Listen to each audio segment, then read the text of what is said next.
제11장.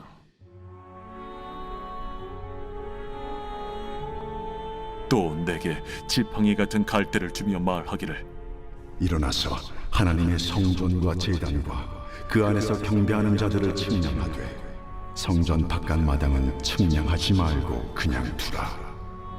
이것은 이방인에게 주었은즉 그들이 거룩한 성을 42달 동안 짓밟으리라. 내가 나의 두 증인에게 권세를 주리니 그들이 굵은 베옷을 입고 1260일을 예언하리라. 그들은 이 땅에 주 앞에 서 있는 두 감람나무와 두 촛대니 만일 누구든지 그들을 해하고자 하면 그들의 입에서 불이 나와서 그들의 원수를 삼켜버릴 것이요, 누구든지 그들을 해하고자 하면 반드시 그와 같이 죽임을 당하리라. 그들이 권능을 가지고 하늘을 닫아 그 예언을 하는 날 동안 비가 오지 못하게 하고, 또 권능을 가지고 물을 피로 변하게 하고, 아무 때든지 원하는 대로 여러 가지 재앙으로 땅을 치리로다. 그들이 그 증언을 마칠 때에 무적행으로부터 올라오는 짐승이 그들과 더불어 전쟁을 일으켜 그들을 이기고 그들을 죽일 터인즉 그들의 시체가 큰 성 길에 있으리니 그 성은 영적으로 하면 소돔이라고도 하고 애굽이라고도 하니 곧 그들의 주께서 십자가에 못 박히신 곳이라. 백성들과 족속과 방언과 나라 중에서 사람들이 그 시체를 사흘 반 동안을 보며 무덤에 장사하지 못하게 하리로다. 이 두 선지자가 땅에 사는 자들을 괴롭게 한 고로 땅에 사는 자들이 그들의 죽음을 즐거워하고 기뻐하여 서로 예물을 보내리라 하더라. 3일 반 후에 하나님께로부터 생기가 그들 속에 들어가매 그들이 발로 일어서니 구경하는 자들이 크게 두려워하더라. 하늘로부터 큰 음성이 있어 이리로 올라오라.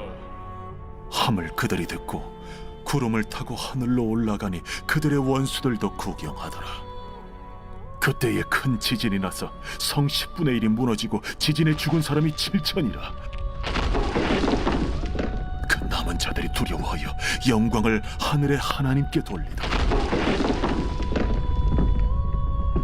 둘째 화는 지나갔으나 보라, 셋째 화가 속히 이르는도다. 일곱째 천사가 나팔을 불매 하늘에 큰 음성들이 나서 이르되, 세상 나라가 우리 주와 그의 그리스도의 나라가 되니 그가 세세토록 왕노릇하시리로.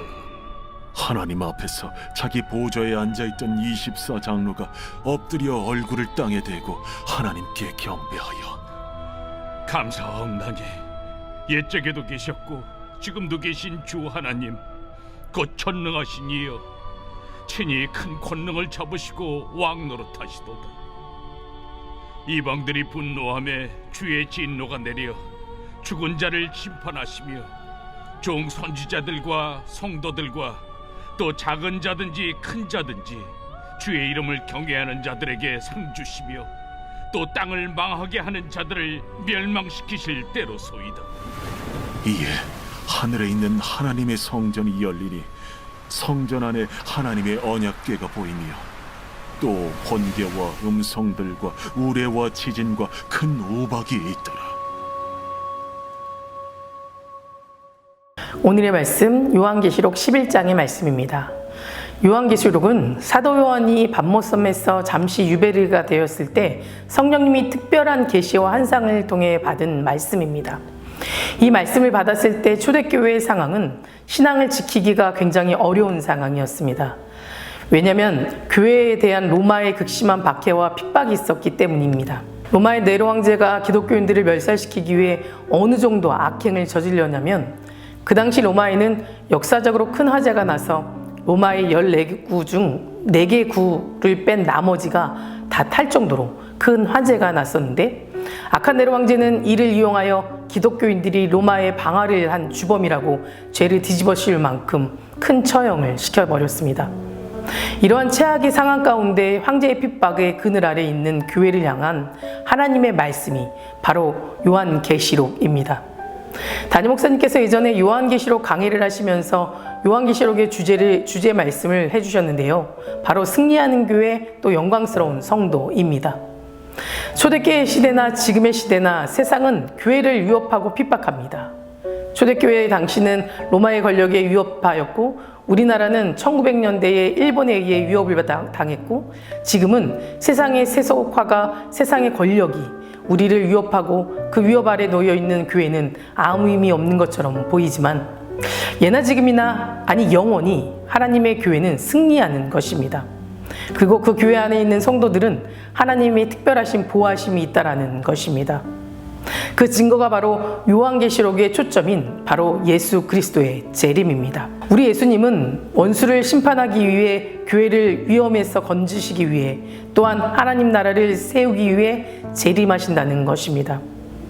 오늘 말씀은 7번째 나팔에 관한 환상의 말씀인데요. 이 환상의 말씀 또한 요한계시록 전체 주제와 딱 맞아 떨어지듯 마지막 때에 있을 교회의 핍박과 환난 가운데서도 결국 교회가 승리하고 하나님에 의해 교회가 다시 소생하고 부활할 것이라는 예언의 말씀이 선포되고 있습니다.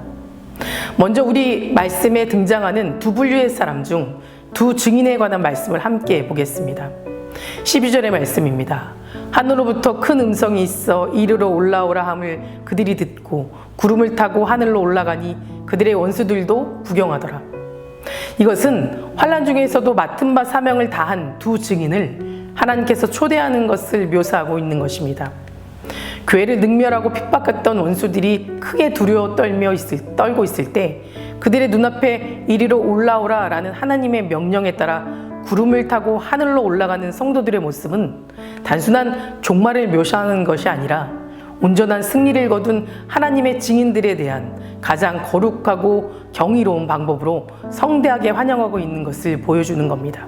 이 두 증인은 세상 사람들에 의해 거부당하고 생명의 위협을 느끼며 심지어 죽음을 당해 큰 길가에 버려져 많은 사람들의 능욕거리가 되어야만 했습니다.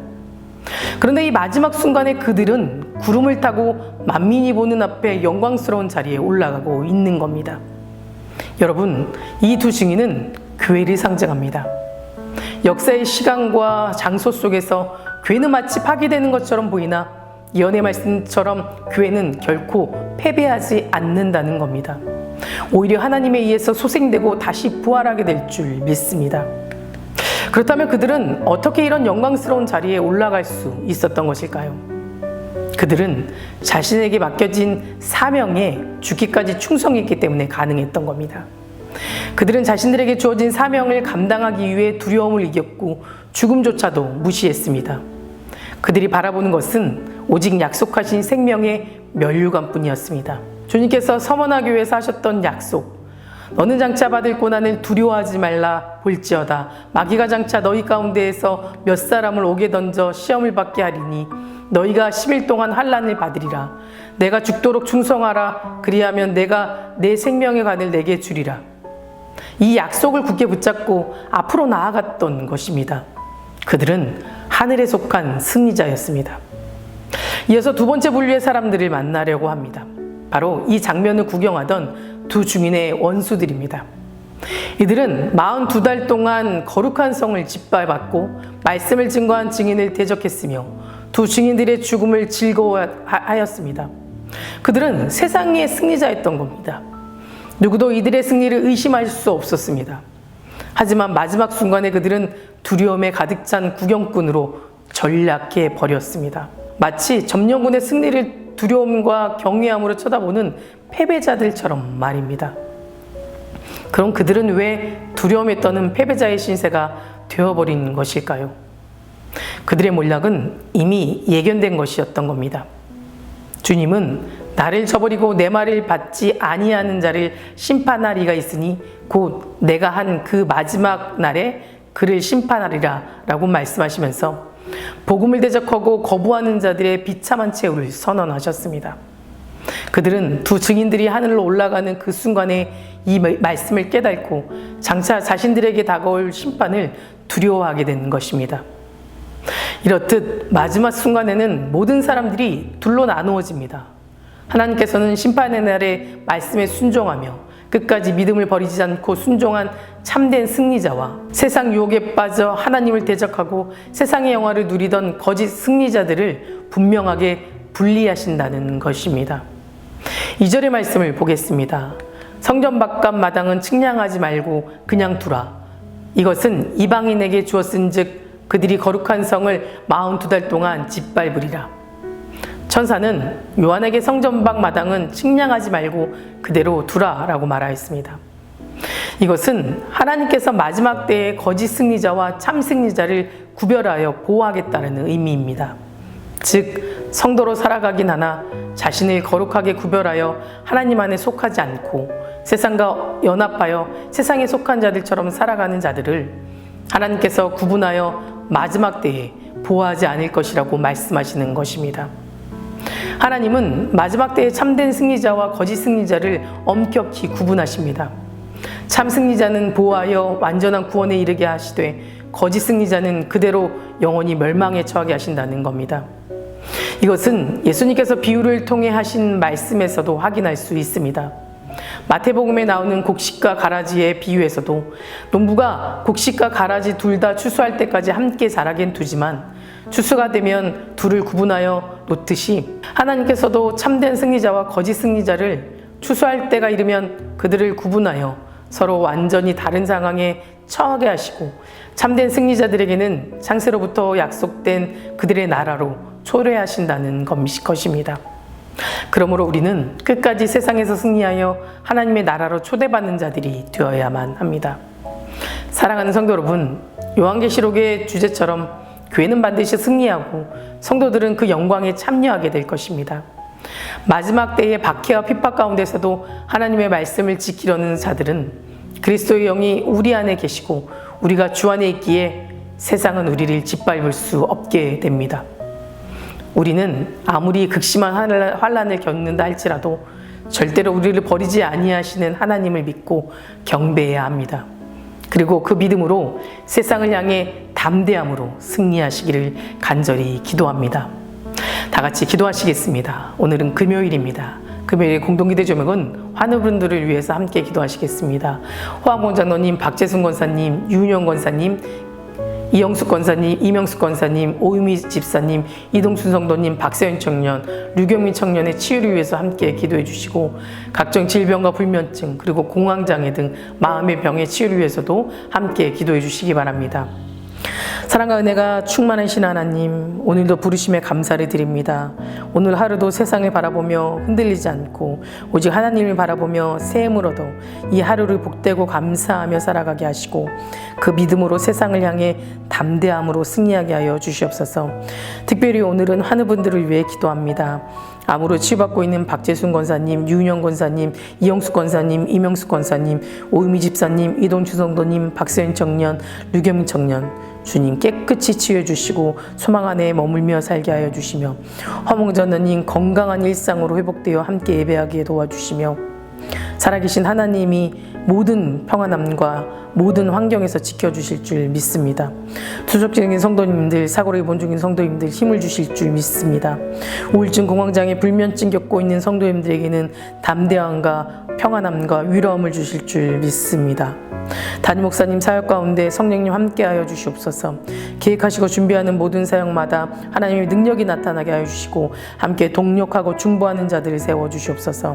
다음 세대 아이들이 믿음을 지켜 주시옵소서. 말씀으로 자라고 기도로 성장하는 아이들 되게 하시며 함께 나오지 않는 아이들의 믿음을 세워 주셔서 믿음의 공동체 안에서 은혜를 나누며 살아갈 수 있도록 우리 아이들의 믿음을 세워 주시옵소서.